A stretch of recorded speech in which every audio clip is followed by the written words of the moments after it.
참으로 고마우신 우리 아버지 하나님, 이 시간 우리 하나님께서 주시는 말씀들을 정말 우리가 이 말씀을 통해서 또 한 번 삶의 힘과 아버지 하나님 지혜를 얻는 그런 시간이 되기를 원합니다. 주님, 이 시간 말씀을 통해서 귀한 성도님들 한 분 한 분을 축복하시고 하나님께서 마음껏 은혜를 베풀어 주시옵소서. 예수님의 이름으로 기도합니다. 아멘. 시편 107편이요. 우리 계속해서 우리 공부하는데 23절부터 32절까지예요. 성경을 피시면서 저를 좀 봐주시면 됩니다.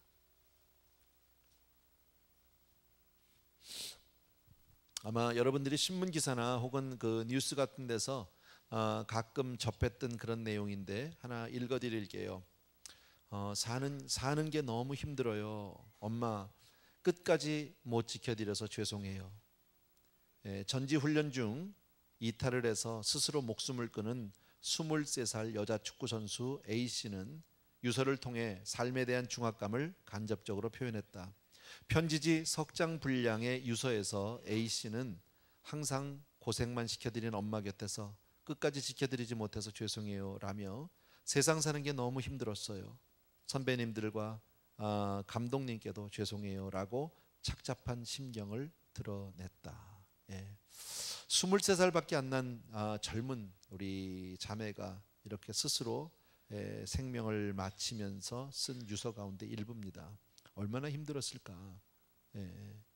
인생이 세상에요, 힘들지 않은 인생은 아무도 없는 것 같아요. 방금 전에도 우리 은비를 위해서 기도했지만 불과 태어난 지 7달 반밖에 안 됐는데 이렇게 엄청난 지금 병으로 정말 생사의 기로에 있다. 상상이나 해봤겠습니까? 그죠? 여기서 태어나서 여기서 자라서 그리고 여기서 주님을 만났고 신앙 가운데 헌신하고 선교사로 나가는 그런 가정에 이런 일이 있으리라고 상상이나, 불과 얼마 전에 우리가 이 단에서 같이 기도해서 축복하고 보냈던 기억이 있는데 이런 일이 있으리라고 상상이나 했겠냐고요. 여러분, 몇 가지 통계들을 좀 제가 조사를 해봤는데요. 2011년 15살에서 19살 사이에 있는 청소년들이 사망한 숫자가 1,003명이었습니다. 한국입니다. 그 중에서 31.6%에 해당하는 무려 317명의 생명을 앗아간 원인은 바로 자살이었습니다. 얼마나 심각한 일인지 모르죠. 청소년들 10명 중에서 7명이 성인들이 받는 스트레스의 정도를 똑같이 받고 있대요. 10대들의 고민이 얼마나 많은지 몰라요. 인생 살기가 어려운 거죠. 그러면 20대는 어떠냐? 20대도 마찬가지다는 거죠. 20대 고민은 바로 정착하지 못해서 불안하게 흔들리는 세대랍니다. 미래에 대한 두려움, 그리고 이들은 기댈 곳도 고민을 털어놓을 곳도 마땅치가 않답니다. 왜? 부모에게 의지하기는 어느 정도 나이가 들었고요. 또 친구들에게 위로를 받자니 친구들도 역시 같은 고민으로 헤매고 있기는 마찬가지라는 거죠. 30대는 20대만큼 젊지는 않아요. 그러나 기성세대로 정착하지 못해서 불안하고 흔들리는 세대랍니다. 한국에서 1980년대까지만 해도 한국 사회에서 30대라면 어느 정도 그래도 자리를 잡은 정착한 나이였답니다. 대학을 졸업했고 취직을 했고 결혼을 했고 통장도 한두 개, 혹은 어떤 사람들은 자기 소유의 자기 명의의 아파트도 가지고 있는 정도, 그런 사람이었답니다. 그런데 1990년대와 2000년대로 들었으면서 많은 사람들이 직장을 얻기가 어려워졌습니다. 그리고 특히나 젊은 여성들의 결혼에 대해서 미온적인 반응을 보이면서 결혼 연령이 점점 높아졌대요. 그래서 무엇 하나 확실한 것이 없이 흔들리는 세대가 30대랍니다. 이해할 수 있죠? 40, 50대의 고민은 세상의 변화가 두렵답니다. 그리고 남은 삶을 어떻게 보내야 하는지 불안해지는 나이, 그리고 어느 날 갑자기 해고당할까 봐, 어느 날 갑자기 잘릴까 봐 늘 두려워하고 눈치 보는 나이, 그리고 부모 노릇하랴 허리가 휘고요 일에 매달려다가 쓰러지는 나이가 40, 50대래요. 그럼 60, 70대는 어떠냐? 늘어난 수명으로 인해서 노후를 걱정해야 하고요, 경제력이 없는 앞날의 생존에 대해서 불안한 세대가 바로 60, 70대래요. 간단하게 그 세대별로 우리가 생각해 봐도요, 힘들지 않은 세대가 없다. 세상은 그런 거다. 이 세상에 사는 모든 사람들이 다 힘들다. 여러분, 이 시대 생활이 나아진다고 하지만요, 왜 이렇게 갈수록 미신이 더 많아질까요? 성행할까요? 한국 여행해 보신 분들을 쉽게 알죠. 예, 쇼핑몰이라든지 사람들이 많이 모이는 시장터 같은 데 가면 쉽게 점집을 볼 수가 있습니다. 얼마나 많은 젊은이들이 점을 치러 다니고 궁합을 보러 다니고 사주를 보러 다니고 얼마나 많은 사람들이 그렇게 하는지 모릅니다. 여러분, 왜 이렇게 많은 우상들이 창궐할까요? 예. 그 모든 저변에는 바로 두려움과 불안함 때문입니다. 예, 인생의 이 모든 삶의 밑바닥에 자리 잡은 두려움과 불안함은 바로 죄 때문이라는 거죠. 성경은 우리에게 그것을 바로 죄 때문이다. 이 죄의 짐이 우리네 인생을 누르면 결국 우리는 다 죽을 수밖에 없다. 왜요? 죄의 삭은 사망이니까요. 예. 이게 바로 인생이라는 거죠. 근데 이 죄의 짐은 생활 형편과 관계가 없고요. 예, 학력의 고하들 막론하고 다 힘들다는 거죠. 배운 사람이나 못 배운 사람이나 가진 사람이나 못 배운 사람이나 이런 생활에 대한 정말 두려움과 정말 그 뭐랄까요, 그 불안함은 이루 말할 수가 없다.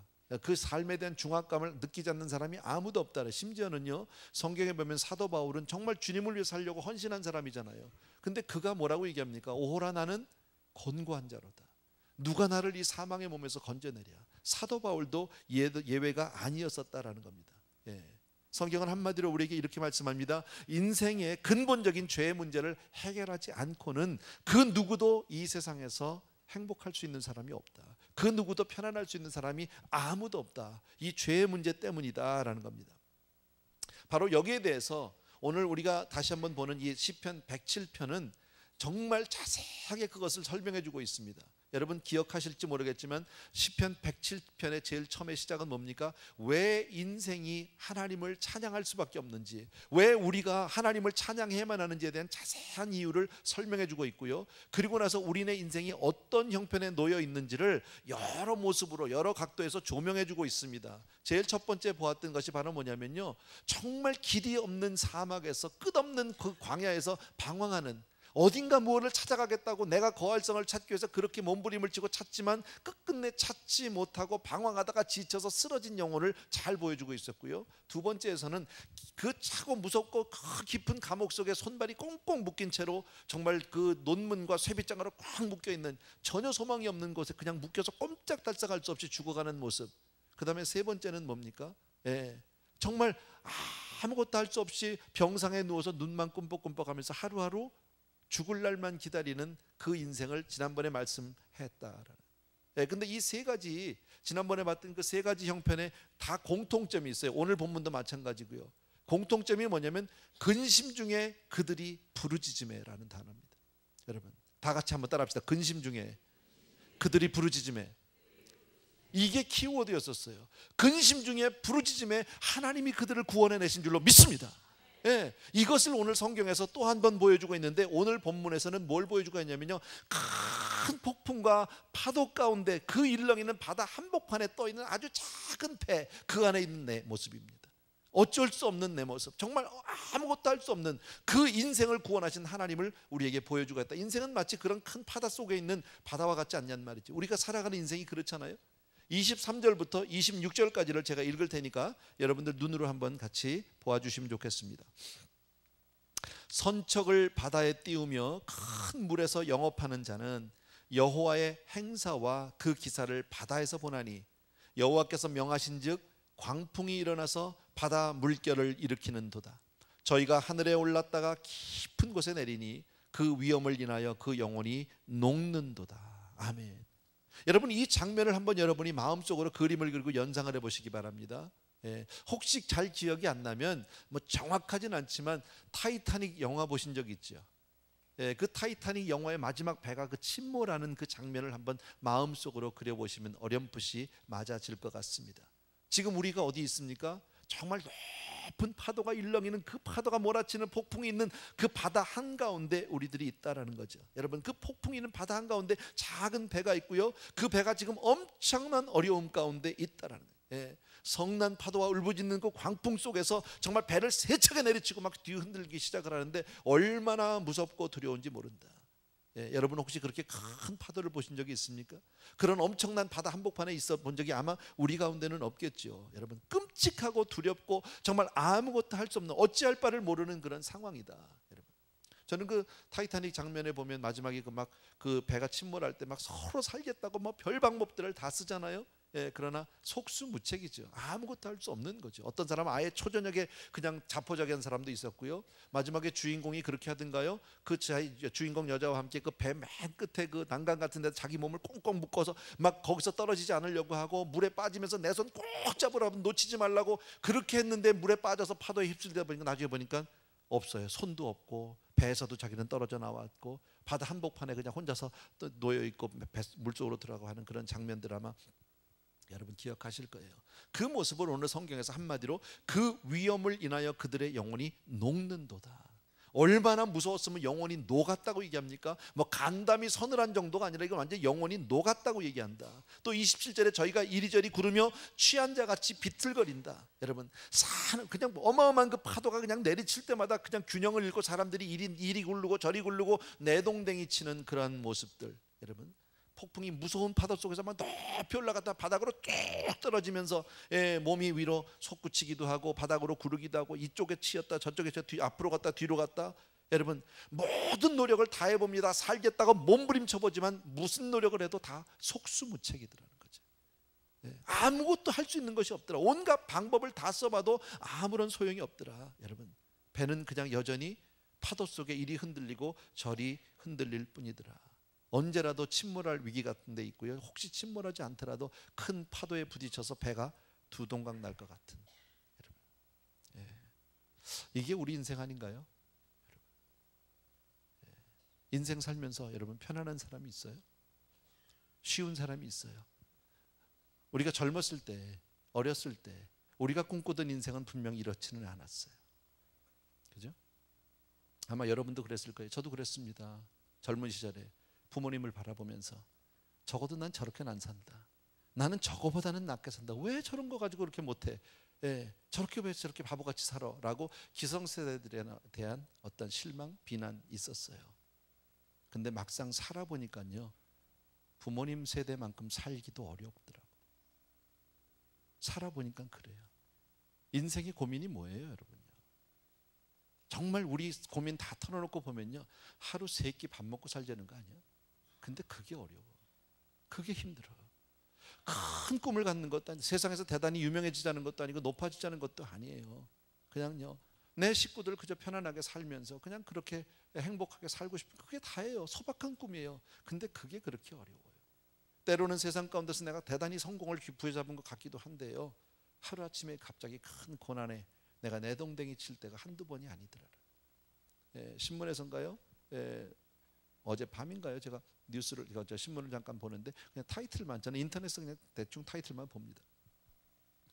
해리포터라는 그 소설책 여러분 아시죠? 영화로도 만들어졌고 대단한 뭐 전 세계적으로 공전의 히트를 쳤잖아요. 얼마나 많은 사람들이 그 책을 사고 읽고 얼마나 많은 아이들이 좋아했는지 모릅니다.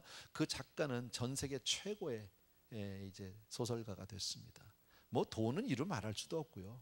천문학적인 돈을 아마 벌었을 겁니다. 그리고 그 명성은 어디를 가도 최고지요. 근데 그분이 가난 말기래요. 그 많은 돈이 무슨 의미가 있습니까? 그 많은 명성이 무슨 의미가 있습니까? 아무 소용이 없더라는 거죠. 그분이 그렇게 세계적으로 유명해지고 그 많은 재산을 모으고 그렇게 유명해질 때까지 그분이 그런 생각을 했을까요? 가난 말기? 어느 날 갑자기 나에게 그런 일이 있다? 상상도 안 했을 겁니다. 속수무책이죠 여러분. 그 많은 돈이 있은들 그걸 어떻게 해결할 수 있습니까? 그 많은 돈으로 자기 암병을 어떻게 할 수가 있냐? 아무것도 할 것이 없더라는 거죠 여러분. 근데 참 고마운 것은요 28절부터 우리 같이 읽어야 합니다. 30절까지 28절에서 다 같이 있으면 시작. 이에 저희가 그 근심 중에서 여호와께 부르짖음에 그 고통에서 인도하여 내시고 광풍을 평정히 하사 물결로 잔잔케 하시는도다. 저희가 평안함을 인하여 기뻐하는 중에 여호와께서 저희를 소원의 항구로 인도하시는 도다. 아멘. 이에 저희가 근심 중에 여호와께 부르짖음에 여러분, 오늘 시편 기자가 하나님이 이 말씀을 통해서 우리에게 가르쳐주고서는 인생이 이렇게 힘든 거다, 광야와 같은 인생이다, 감옥과 같은 인생이다, 병상에 있는 것이다, 정말 너희들이 바다 한복판에서 큰 폭풍 가운데 이리 뒹굴고 저리 뒹굴고 그렇게 힘든 것이 인생이다. 그걸 우리에게 무슨 비관주의, 뭐 그런 거 패시미스틱하게 그런 걸 얘기하는 것이 아니에요. 여러분, 지금 정말 하나님이 우리에게 말씀하고 싶은 것은 바로 뭐냐면, 거대한 폭풍과 두려운 재앙 속에서 두렵고 떨지만 말고 하나님을 찾으라라는 겁니다. 하나님께 부르짖으라. 그게 살 길이다. 여러분, 인생이 살 수 있는 길은 그거밖에 없는 줄로 믿습니다. 그러니까 환난 날에 너는 내게 부르짖으라, 구하라, 찾으라, 두드리라라고 성경이 우리에게 말씀하고 있잖아요. 여러분, 아까도 말씀드린 우리 은비 같은 경우요, 뭘 할 수 있습니까? 여러분, 저는 제일 처음에 메일을 받으면서 그런 생각을 했습니다. 메일을 받자마자 아니 왜 하필이면 중국에서 이런 수술을 해? 중국 믿을 수가 없다는데, 잘못하면 장기도 뜯어간다는데, 뭐 이런 얘기도 듣고요. 한 2시간만 비행기를 타면 한국으로 나올 수 있는데 라는 생각이 제일 먼저 스쳤습니다.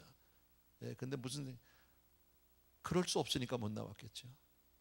2시간도 비행기를 탈 수 없는 형편이기 때문에 못 나왔겠죠. 누가 그런 줄 알았습니까? 내가 난 내 자식의 성편을 누가 알았습니까?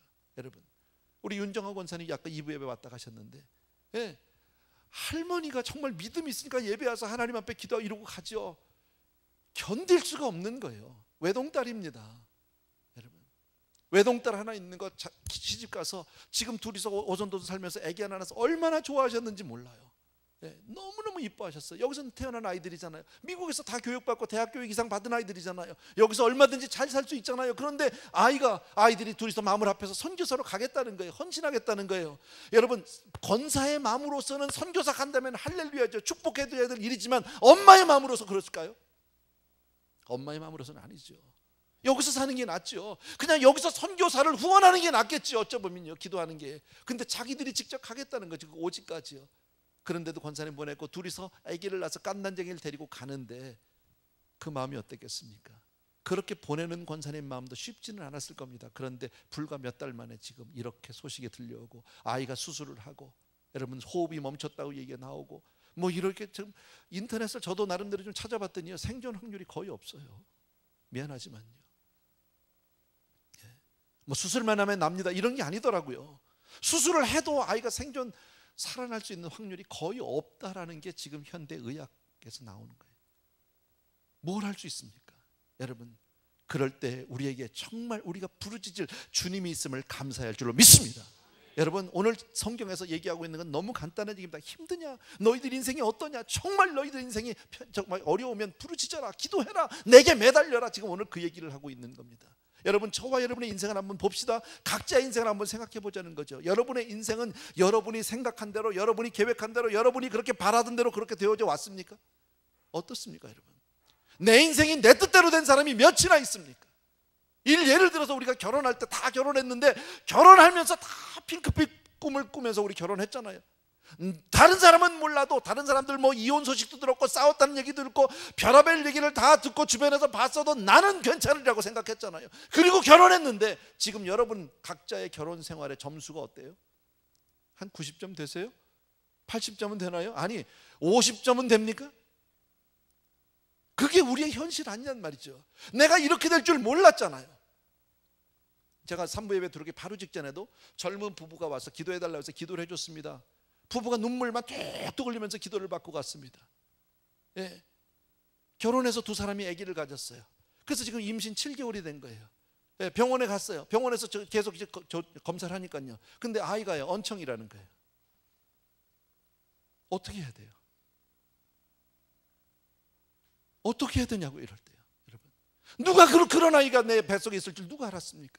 이게 우리 인생 아니냐고요. 내가 상상도 못했던 일들이 내 삶 가운데 그냥 문득문득 여기저기 뚝뚝 떨어지는 것이 바로 그런 인생 아니란 말이지. 하나님은 바로 그것은 인생의 죄 때문이다, 불순종의 죄 때문이다. 그럴 때 찾을 분은 하나님밖에 아니 계신 줄로 믿습니다. 여러분, 정말 여러분의 인생이 힘들면 살려달라고 매달리시기 바랍니다. 도와달라고 외치시길 바랍니다. 성경에서 우리에게 그것을 여러 모습으로 보여줍니다. 주님과 제자들이 배에 올랐던 적이 있죠. 여러분 기억하십니까? 그리고 주님은 곧바로 고물에서 주무셨어요. 머리를 대고 주무셨어요. 제자들도 괜찮다고 생각해서 배는 편안하게 아주 잔잔하게 잘 나갔어요. 그런데 얼마 지나지 않아서 갑자기 막 광풍이 불기 시작을 합니다. 바람이 칩니다. 파도가 칩니다. 물을 막 퍼내고 배를 어떻게든지 안전하게 가기 위해서 몸부림을 치는데 도저히 방법이 없는 거예요. 그때 제자들이 한 일이 뭐예요? 가가지고 주님 우리가 지금 죽게 되었다고요. 살려달라고. 주님이 일어나셔서 한 첫 번째 일이 뭡니까?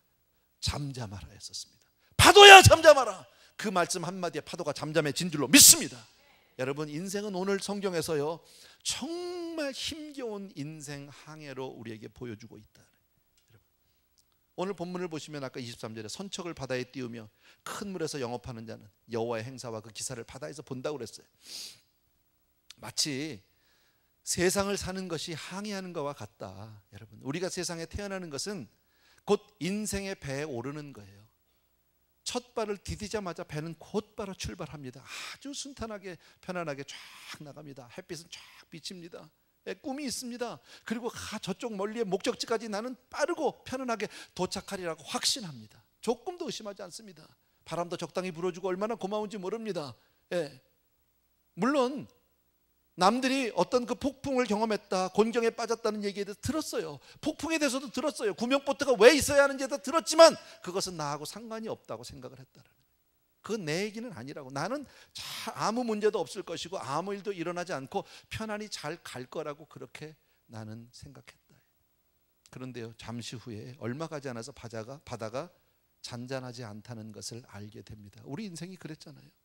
그렇게 인생이 편안하지만 않더라고요. 살아보니까요, 조금씩 물결이 일기 시작하고요, 파도가 치기 시작하고, 그 파도가 점점 더 성이 나고 무서워지기 시작하고 큰 파도로 변하기 시작하고 상태는 얼마나 힘들어지는지 몰라요. 그게 우리가 경험하는 인생 아니란 말이지. 결국 살다 보니까요, 앞서간 사람들과 내 인생이 그렇게 다르지 않다라는 것을 알아요.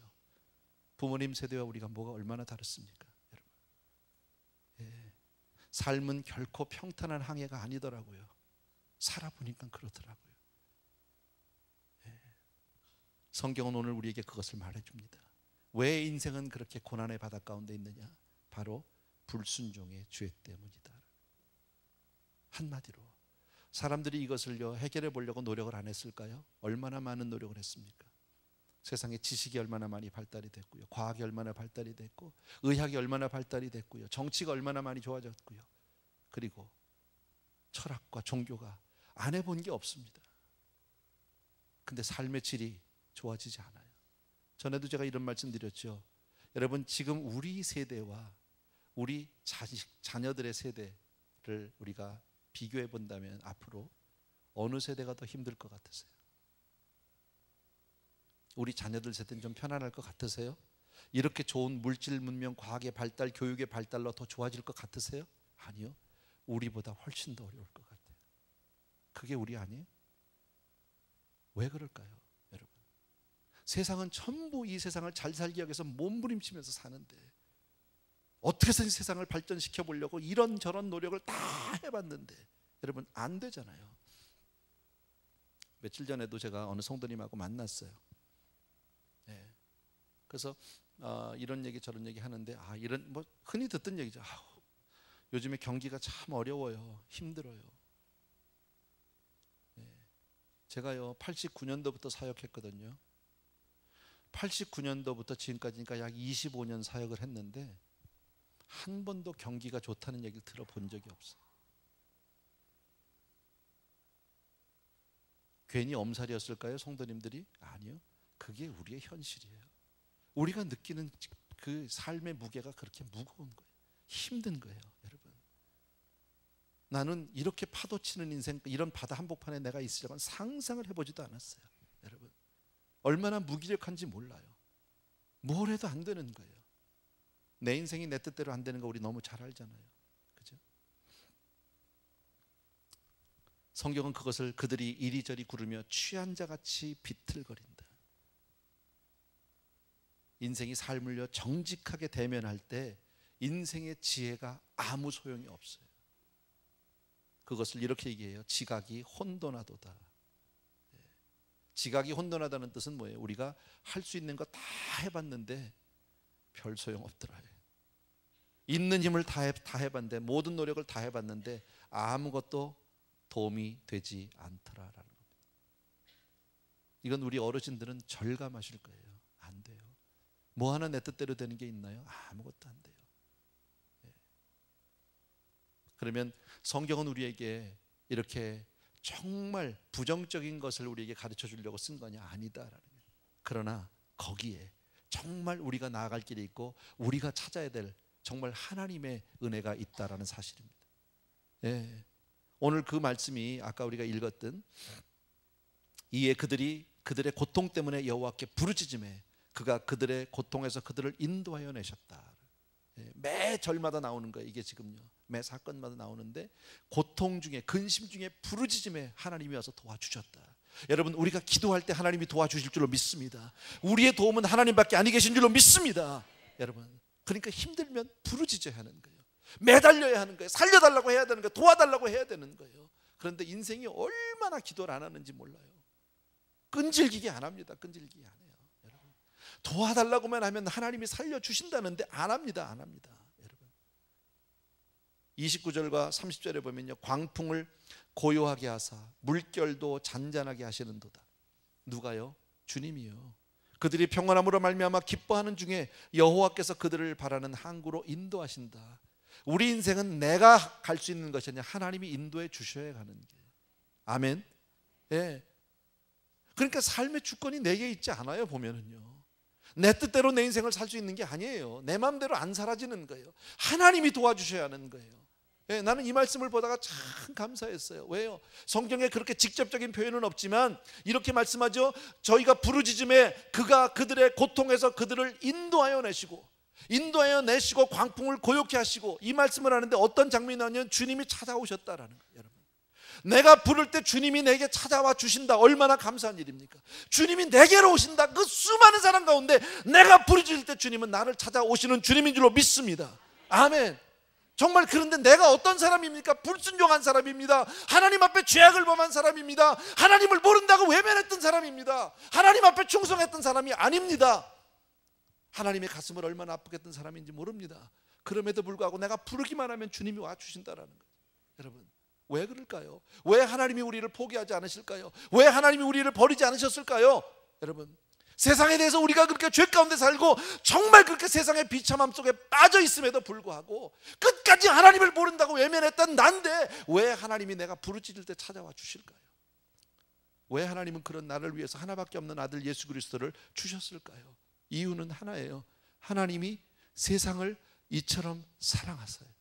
다른 답이 없어요. 하나님이 왜 날 사랑한지 I don't know. 여러분, 가만히 생각해 보세요. 은혜 받으신 분들 다 알아요. 여러분, 어느 순간에 내가 하나님을 만난 순간이 있어요. 하나님의 은혜를 받은 순간이 있어요. 그때 제일 먼저 여러분이 경험했던 것이 뭔지 아십니까? 잔잔함입니다. 평온함입니다. 기억하세요? 저는 제가요 1984년도에 은혜 받았어요. 1984년도에 성령을 받았을 때 그때의 그 그림이 있어요. 잔잔한 호숫가에 한 5월달 정도의 따뜻한 햇볕이 비치는 그 그림이 있어요.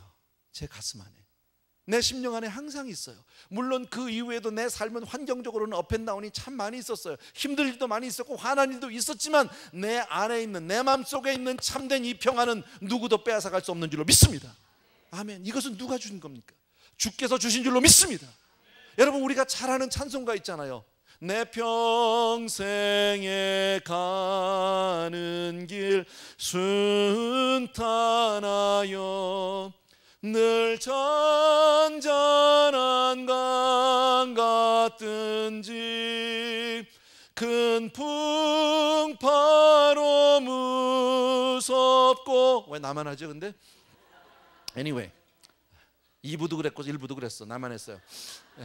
상관없어. 여러분, 이 찬송 우리 너무 사랑하고 너무 좋아합니다. 근데 이 찬송을 지으신 목사님이 누굽니까? 스패포드 목사님이라는 분입니다. 그분은 사역 때문에 함께 할 수는 없었지만 사랑하는 아내와 4딸이 유럽을 가기 위해서 배를 올랐습니다. 19세기 얘기입니다. 배를 타고 가시다가 그 배가 대서양 한복판에서 침몰하게 됩니다. 거기서 기적적으로 사모님 한 사람 살고요, 4딸은 거기서 빠져 죽습니다. 그리고 얼마 뒤에 그 소식을 들었습니다. 그리고 그 배에 탔던 모든 사람들, 그 유가족들이 모여서 다시 다른 배를 타고 그 현장까지 가서 장례를 지냅니다. 왜? 바다 한가운데서 수장이 되었으니까요. 여러분 생각해 보십시오. 그 장면을 우리가 간다면요, 어떻겠습니까? 사랑하는 내 딸이 또 한순간에 없어져 버렸습니다. 통곡의 자리 아니겠습니까? 원망과 정말 불평의 소리가 나오지 않겠습니까? 욕을 하고 비난을 하고 이래야 될 자인데 그때 쓴 찬송시가 내 평생에 가는 길입니다. 이게 그때 나온 겁니다. 여러분, 이러한 평강을 누가 주셨다고 생각합니까? 여러분, 주님을 만나는 그 순간에, 주님이 내 인생 가운데 찾아와 주시는 그 순간에 나는 평안하게 되는 줄로 믿습니다. 잔잔하게 되는 줄로 믿습니다. 파도가 잦아들게 되는 줄로 믿습니다. 그리고 그 주님은 나를 떠나지 않으세요. 나에게 한번 찾아온 그 주님은 다시는 떠나지 않는다. 한 번 배 위에 오르신 주님은 절대로 나를 버리는 법이 없는 줄로 믿습니다. 그래서 히브리서에서 이렇게 말씀하세요. 내가 결코 너희를 버리지 아니하고 너희를 떠나지 아니하리라. 아멘. 주와 함께 있다는 것이 얼마나 고마운 일인지 몰라요. 여러분, 다시 한번 여러분, 오늘 말씀 아주 쉬워요. 여러분의 배는 잘 가고 있는지요? 힘들지 않은지요? 어려운 일은 없는지요? 여러분, 그 무슨 일이라도 우리는 일일이 따질 필요 없어요. 이 파도가 왜 생겨난 건지, 도대체 원인이 뭔지, 어디서부터 불어오는지 그거 다 관계없어요. 주님만 오시면 잦아들게 되는 줄로 믿습니다. 아멘. 내가 원인을 찾고 분석하려고 하지 말자고요. 그게 무슨 소용이 있습니까? 여러분, 인생의 죄와 어리석음과 수치에도 불구하고 주님은 저와 여러분을 사랑해서 우리를 건지시기 위해서 독생자를 보내주신 줄로 믿습니다. 부르짖으라는 거잖아요. 그죠? 쉽게 말하면 이거 한번 따라 합시다. 기도하면 기적이 일어난다. 기도하면 기적이 일어난다. 여러분, 근데 기도를 죽어도 안 합니다. 성경 말씀에도 이사야서를 보게 되면은요, 뭐라고 얘기해요? 오라 나와 변론하자. 변론하자는 게 나하고 말싸움하자는 겁니까? 말장난 아니에요. 기도하라는 거잖아요. 우리가 기도하기만 하면 너희 죄가 주홍 같을지라도 눈과 같이 희겠다는 거죠. 진홍과 같이 붉을지라도 양털과 같이 되겠다는 거죠. 기적인 줄로 믿습니다. 우리가 기도할 때 우리의 죄가 떠나가게 되는 줄로 믿습니다. 죄의 인간과 인간 사이에 막힌 담이 하나님과 나와의 막힌 담이 기도할 때 무너지는 줄로 믿습니다. 아멘. 근데 사람들이요, 웬만해서는 기도 안 해요. 언제 기도해요? 오늘도 우리가 성경 말씀을 보면 그 정말 광야에서 헤매다가 지치고 쓰러져 죽기 직전에, 그죠? 감옥 속에서 아무 소망이 없이 그냥 죽어갈 때, 병상에서 이제 마지막 숨을 껄떡거리면서 주 한번 불러보는 것. 오늘 바다 한복판에서 이제 어찌할 수 없어서 내동댕이 친 인생, 정말 소망이 없이 이제는 그냥 속수무책인 인생 가운데 주여 도와달라고 한 그 외침. 그러니까 기도는요, 언제 나와요? 고난의 자리에서 나와요. 그래서 어쩔 수 없이 하나님은 가끔 우리에게 고난을 허락해야 하시는 줄도 몰라요. 근데 그렇게 해서라도 주님을 붙들면, 주님을 부르는 것이 복인 줄로 믿습니다. 우리가 부를 때 하나님 강한 편을 펼치시고요, 손으로 꽉 안아주셔서 우리를 건강하게 안전하게 지켜줄 줄로 믿습니다. 아마 여러분도 많이 들어본 그 간증인데요, 김준홍 목사님 이야기입니다. 오래전입니다. 그분이 군사재판에서 15년형을 받으셨답니다. 그리고 감옥에 들어가는 날 본인은 마음을 비웠대요. 15년을 내가 이제 썩어야 하니까, 이 안에 있어야 하니까 나는 아무 소망 없이 주님 기도하고 그저 말씀 보고, 그리고 내가 마음을 비워야 되겠다, 수도하는 마음으로 들어간다. 그러고 들어갔답니다. 참 힘들겠죠, 감옥 생활이요. 한 1년쯤 지났는데 성도님들 5명이 찾아왔더랍니다. 그 전도사님 괜찮으시냐고, 어떻게 지내시냐고 물어보더니 자기들이 찾아온 이유가 있다는 거죠. 왜 찾아왔느냐면 오늘부터 우리가 전도사님 석방을 위해서 철야 기도를 하려고 한다고, 40일 철야를 하려고 한다고. 그래서 피식 웃었답니다. 이 사람들은 내가 15년형이야. 뭐 그래도 뭐 10년이라도 살았으면 혹시 모르지만 이제 1년 됐는데 15년형 받은 사람이 어떻게 나가냐고, 안 된다고. 그래. 그리고 났는데 또 철야 기도를 한다고 그래야죠. 참 전도사님 마음에 그랬대요. 본인이 없는 사람들이, 제대로 먹지도 못하는 사람들이 잠이라도 자야지, 잠도 안 자고 철야 기도하면은 이 세상 못 산다고, 건강 다 망쳐서. 그저 없는 사람은 그저 잠이 보약이라고, 자야 된다고 그랬더니 전도사님 믿음이 다 없어졌다고, 식었다고 그러면서, 성경에 보니까 베드로가 감옥에 갇혔을 때 성도님들이 모여서 중보기도 했더니 옥문이 열렸다는 거야. 그래서 너무 답답해서 그랬대요. 그건 그때는 그때 얘기고 그리고 내가 베드로가 아니다, 나는 김진홍이다. 예. 그랬더니 성도님들이 전도사님이 뭐 믿음이 없든 간에 자기들은 하겠다고 말이에요. 그러고 갔대요. 근데 참 마음이 안 됐더래요. 죄송하고 없는 사람들이 이렇게 하겠다니까 고맙기도 하고 안 되기도 하고. 그리고 잊어버렸답니다. 예, 그리고 얼만큼 시간이 지났는데 그 형무소 소장이 자기를 부르더래요. 그래서 왜 부르냐 했더니 내일 여기서 나가라고, 딴 데로 나가라고 그러더래요. 그래서 자기는 이송이 되는 줄 알았대. 다른 감옥으로 가끔씩 옮기니까. 근데 그때가 2월 뭐 14일이나 15일이나 한국에 춥잖아요. 그래가지고 뭐라 그랬냐면 이왕에 보내려면 제주도 감옥으로 좀 보내달라고, 좀 덜 춥게. 그랬더니 소장이 아니 뭐 나간 다음에 제주도를 가든지 부산을 가든지 그건 알아서 하고 일단 나가라고. 그래서 그 다음날 석방이 돼서 나왔어요. 근데 놀라운 일이 뭐냐면 그 석방된 날이 성도님들이 40일 철야를 마친 바로 다음 날이었어요. 이게 놀라운 일 아니냐 말이에요. 여러분, 하나님 우리의 부르짖음을 들으시는 줄로 믿습니다. 여러분, 감옥 안에서 정말 말씀과 기도로 정말 그렇게 마음을 비우고 수양을 하겠다는 전도사는 정작 기도를 안 해. 왜요? 믿음이 안 생기니까. 근데 바깥에서 성경을 잘 모르는 성도님들은 믿음과 확신으로 하나님께 매달리고 있더라고요. 여러분, 왜 우리가 기도하지 않습니까? 믿음과 확신이 없기 때문입니다. 여러분, 예수님이 변화산에서 내려왔더니 정말 제자들이 그 귀신 들린 아이 하나 데리고서는 막 그냥 난리를 치는 장면 기억하시죠? 그때 주님이 와서 그 아이의 귀신을 쫓아줬습니다. 근데 제자들이 너무 놀란 거예요. 주님, 우리도 믿음으로 했는데 왜 우리는 이런 능력이 안 나타납니까? 왜 주님은 되는데 우리는 안 됩니까? 라고 물었잖아요. 그때 주님이 뭐라고 대답하셨습니까? 기도와 금식 외에는 이런 유가 나가지 않는다. 다시 말씀드리면요, 믿음이 있어요, 제자들에게. 그러나 기도가 수반되지 않는 믿음은 아무런 능력이 나타나지 않는다. 우리 성도님들 다 믿음 있죠? 믿죠? 그러나 믿음이 기도가 동반되지 않으면 아무런 능력이 나타나지 않는다. 여러분, 여러분의 삶이 난 어떤지 구체적으로 잘 모릅니다. 그러나 힘들고 어렵다면 매달리십시오. 주님을 찾으십시오. 부르짖으십시오. 여러분, 인생이 할 수 없는 그 무엇을 하나님은 할 수 있는 줄로 믿습니다. 여러분, 그래서 정말 현실에 우리 암담할 때가 얼마나 많습니까? 현실의 한계에 부딪힐 때가 얼마나 많습니까? 그때마다가 하나님께 기도로 나가야 할 때인 줄로 믿습니다. 아멘. 우리 이 시간에 찬양 하나 드렸으면 좋겠습니다. 프로젝션은 없는데 제가 불러드릴게요. 우리 스틸이라는 찬양인데, 주품에 품으소서, 능력의 팔로 덮으소서 하는 찬양인데 제가 사이사이 불러드릴게요. 이건 정말 큰 파도 가운데 주의 품에서 안전하게 보호받는 그런 것을 우리가 그리면서 찬양을 드리면 좋겠습니다. 주품에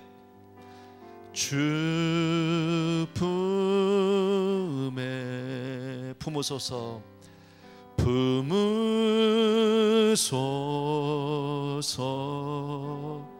능력의 팔로 덮으소서, 팔로 덮으소서. 거친 파도 날 향해 주와 함께 날아오르리, 주와 함께 날아오를. 폭풍 가운데 나의 영 잠잠하게 주를 보리라. 주님 안에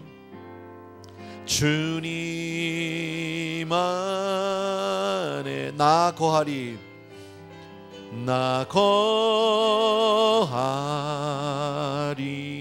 주 능력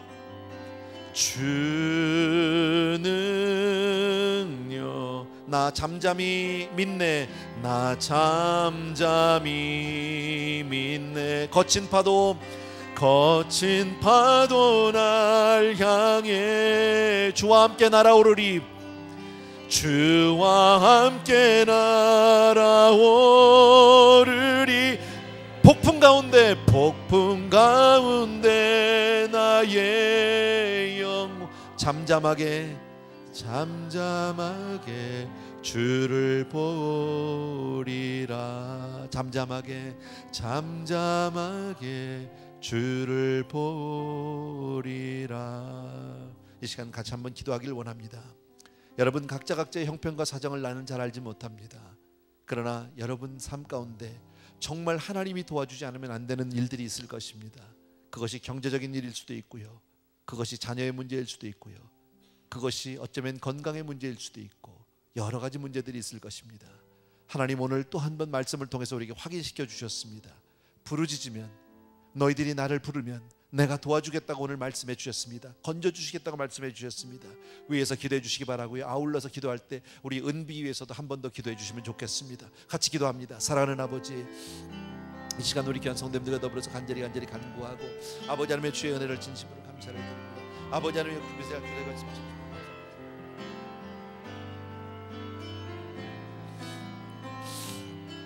아버지, 사랑하는 내 아버지 하나님, 능력의 내 아버지, 오 할렐루야 아버지, 사랑하는 내 아버지 하나님, 주의 은혜를 진심으로 감사합니다. 주의 폭풍 가운데 부르짖는 내 영혼을 아버지의 축복해 줄 간절히 사랑합니다. 아버지, 얼마나 힘들고 어려운 영혼들이 많은지 모르다 자식이 아버지 하나님의 주의 오 할렐루야 누가 알았습니다. 아버지, 사랑하는 내 아버지 하나님, 우리 귀한 성도님들 축복해 주기 원합니다. 아버지 하나님, 주여 정말 이 시간 부르짖는 성원들을 기억하여 주옵소서. 하나님 앞에 이 시간에 주여 정말 손을 주여 앞에 외치면서 주여 나를 도와달라고 몸부림치는 우리 귀한 성도님들 기억하여 주옵소서. 아버지여 우리의 절대 도우심이 된 나의 주님을 찬송합니다. 경배합니다. 아버지 하나님, 우리 은비를 기억하시고 살려주시옵소서. 우리 자녀들 위해 복의 복을 더하여 주옵시고 기름 부어주시길 간절히 선합니다. 아버지, 사랑하는 내 아버지 하나님, 우리가 정말 믿음으로 온전히 살 수 있도록 도와주길 간절히 선합니다. 할렐루야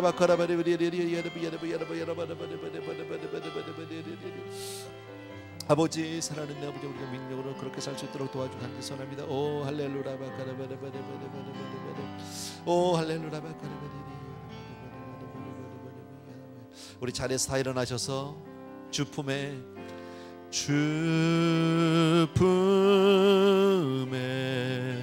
품으소서.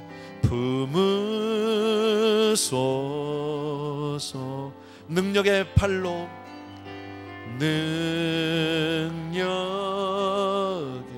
덮으소서. 팔로 덮으소서. 거친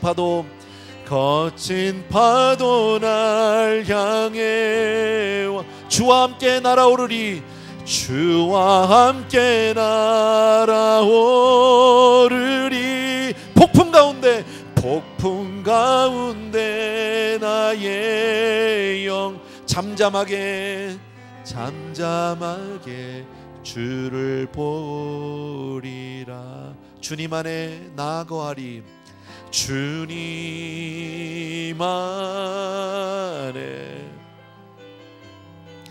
나 거하리. 주는 나 잠잠히 믿네.